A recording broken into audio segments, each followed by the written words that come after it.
Hello, everyone. So, this is, of course, Ray Splazik here. This is going to be spoiler alert. This is all about Stranger Things, Volume 5, episode 8, the finale. All right.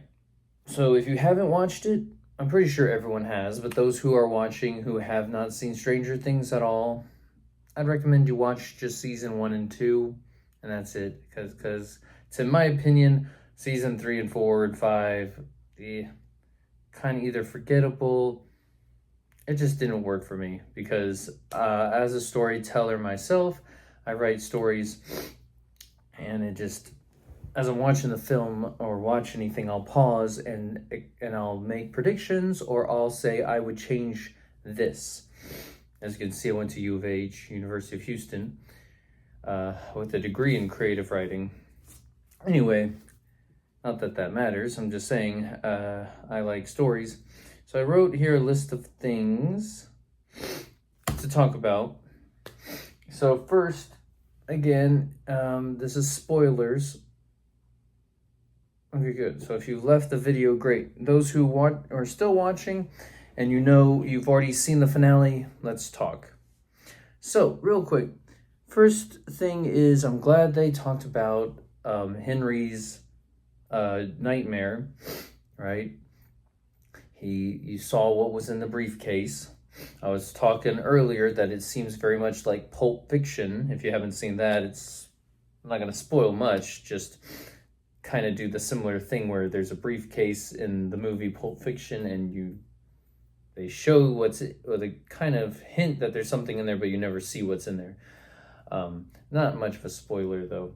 But anyway, at least they showed in Stranger Things what's in there, and it was a rock, I guess, from the Upside Down, entered into Henry's bullet wound in his hand, and then he gained the power. He saw the mind flare say, find me.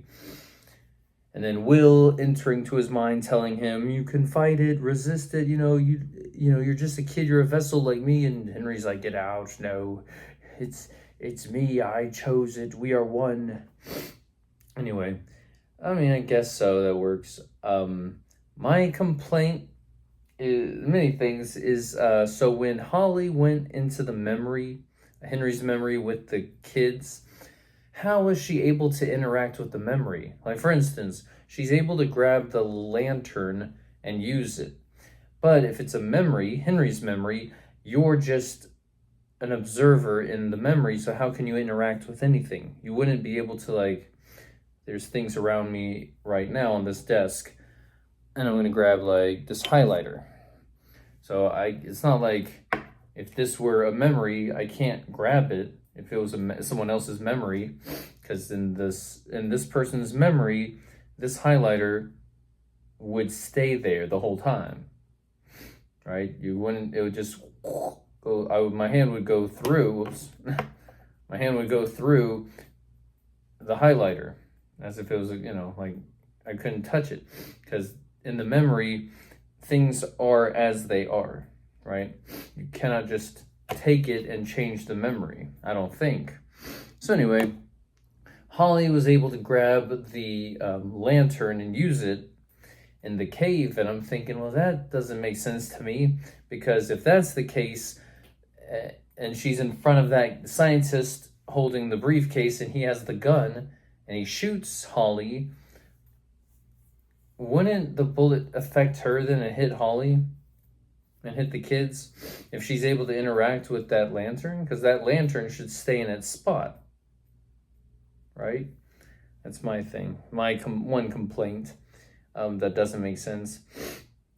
And then also in the when they first showed that memory, and Max and Holly were in the memory, and they see the scientist, and then all of a sudden the scientist has the gun out saying, "Who sent you?" And then they cut to the little boy, Henry. It's like, wait a minute. My complaint with that is, how did Holly and Max not see Henry? Because when they first fell into the memory, this is the first time not in episode 8, but episode 7, was it? So episode 7 of volume 5. Go back and watch that clip. When Holly and Max are in the tunnel, how did they not see Henry as a little boy? It's just, of course, it's a film, not a film, but a show, so it has to be dramatic, and you don't see him until this moment. Because that would mean Holly and Max would have to, pass him, walk by him, and actually see him. Oh, look, there's a boy, that must be Henry, but they never show him until the moment he's supposed to be revealed. I think it's silly because it's like he just apparated. It's like, no, he fell, and you don't even see Henry fallen on the ground. He should have been on the ground because he fell, but they don't show anything. Anyway, that's the first time they see the memory. This time, they just go down the memory with Holly, Max, and the kids trying to escape Camazotz, as they say, right, from the book of Wrinkle in Time.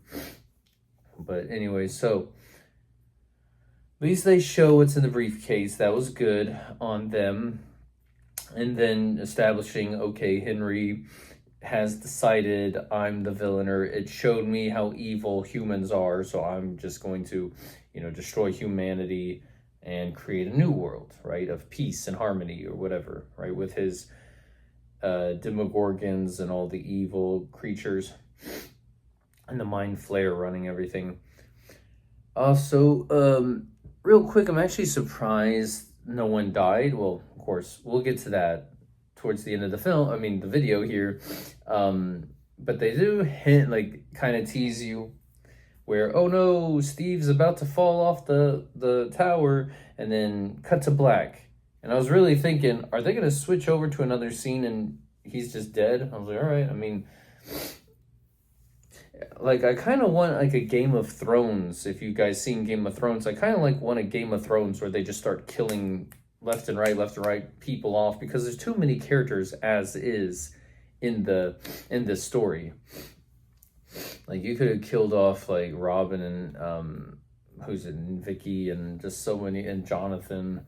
Anyway, I don't mean to be heartless, okay? Because I do, make connections with characters. It's just the characters need to be engaging. The story needs to be engaging. A lot of times it's not, so I just disassociate. I'm like, it's not, you've lost me.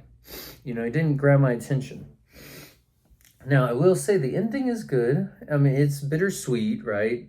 It's not completely a happily ever after, because there's still some mystery to it. Let's just get it out of the way now. So, Elle's death, Jane's death, I like how they did it, though, where it's two possibilities. She's either, Jane did die, right? She did stand there and she's gone. That's one person you could think could happen. That's one possibility. The second one is what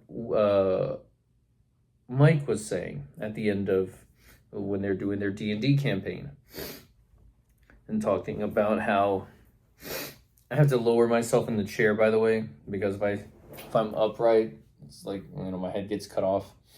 And I could move the camera back a little, but anyway, still, it's better if I just drop and lean back in the chair so you can see me. Anyway, getting back to it. So Mike playing his D&D, and then they talk about, you guys, the Zoomer, and the, I already forgot who Lucas's character is called in the game. But I like that they, in D&D, you can create your own campaign. So that's really cool. They created their own campaigns. I've never played D&D before. I had a friend who liked D&D. He's actually right here. Is a picture of him right here. And he was my Taekwondo master. Anyway, a long time ago, about 10 years ago. It's a long time. But anyway, he liked D&D. And he invited me one time, but I didn't care for it. It's just, I like stories, and D&D has storytelling and such. I don't know, I wasn't much into it. I like fantasy. I like fantasy stories like Lord of the Rings, Harry Potter, that kind of stuff. But D&D, I don't know. Just not got into it. And I'm watching a little bit of Game of Thrones. Slowly but surely. We'll get to that later about D&D if you guys really want to hear my thoughts on D&D and why I'm not much into it. But anyway, so Mike talks about like, you do this, you do this, you do this, and this is your story. And then he comes up with his theory on what happened to Elle, aka Jane, right? Where, was it Kali and Elle talk and create a plan that, okay, I can create a vision and an illusion for everyone, and it looks like you kill yourself, but you don't, and that gives you the chance to escape. And then my thing is, if that's true what happened and she did leave and she's living out in, according to what Stranger Things shows, like the little camera shot of where she's at, it doesn't look like she's in the United States. I mean, I could be wrong. Correct me if I'm wrong. But it looks like, in my opinion, it's like somewhere in Europe. I don't know. I mean, it's like very hilly, mountainous. There's a waterfall. I mean, I don't know where they shot that location. If anyone knows, let me know down below in the comments. But I'm just thinking, if it's not in the United States, or even if it's in the United States, you'd still have to travel, and you need documentation like passport, driver's license, that kind of stuff. So you can't just travel for free. But then I started thinking, well, she has superpowers, so maybe she somehow got into an airplane in the luggage and hid in the luggage or somewhere. Like, she somehow managed to travel like in an airplane or something, with the help of other people. Maybe she met someone and said, hey, did hitchhiking, and she did hitchhike before, right? I think in season 2, was it volume 2, with when she went to see Kali and that group, and then she hitchhiked back, or she hitchhiked, yeah. Anyway, point is, she's done that before. So she, with her power, psychic power, she could, travel and find, sneaky ways to travel to get around. So I liked how they did that, where there's a possibility she could have died, or you could believe that she and Kali thought of something. So that's really neat.